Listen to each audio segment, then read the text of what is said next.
तो स्वागत है हमारे YouTube चैनल ज्ञान के भंडार से और मैं हूं आपका दोस्त संजीत कुमार। तो 10वीं बोर्ड की परीक्षा नज़दीक आ रही है और बिहार बोर्ड से रिलेटेड कुछ प्रश्न का हल हम देंगे। जैसा कि आपके सामने इस तरह के प्रश्न रखे जाते हैं कि प्रकाश के वर्ण विक्षेपण क्या है, तो ईजिली हम लोग इसका जवाब दे सकते हैं कि प्रकाश के वर्ण विक्षेपण का आशय है कि यदि कोई प्रकाश किसी प्रिज्म के भीतर से होकर गुजरती है और उसके अवयव जो है कई रंगों में विभक्त हो जाते हैं, उसे प्रकाश का वर्ण विक्षेपण कहा जाता है। जैसा कि हम लोग देख सकते हैं कि जब किरणें डायरेक्ट आती है और किसी वस्तु से टकरा करके उसका कई प्रकार का वर्ण हो जाता है, रंग हो जाता है। जैसे मान लो कि ये हमारा प्रिज्म है, क्या है?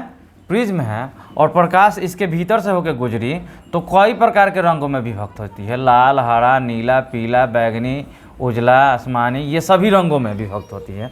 तो यह जो घटना है वह प्रकाश के वर्ण विक्षेपण कहलाती है। और अगला प्रश्न आपके सामने रखा जाएगा कि ऊर्जा का नवीकरणीय स्रोत क्या है।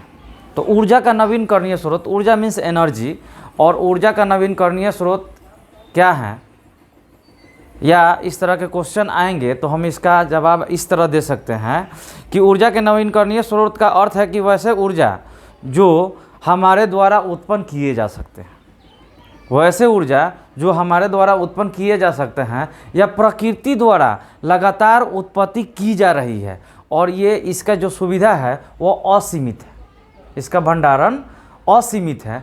जैसे एग्जाम्पल हम लोग ले सकते हैं कि सौर ऊर्जा, ये नवीकरणीय है, नया ऊर्जा है। सौर ऊर्जा, सूर्य से जो प्रकाश आती है वह सौर प्लेट निर्मित किया गया है, मानव द्वारा, इंसानों द्वारा ही निर्मित किया गया, और वहाँ से एनर्जी का उत्पादन होता है। तो ये भी असीमित है।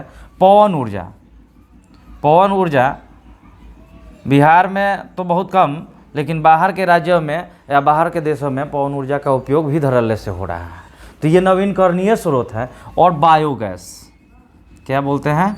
बायोगैस, जो इंसान जानवरों के मल मूत्र द्वारा या कचरे द्वारा तैयार किया जाता है, ये सभी सौर ऊर्जा, पवन ऊर्जा, बायोगैस, ये सभी ऊर्जा के नवीकरणीय स्रोत हैं।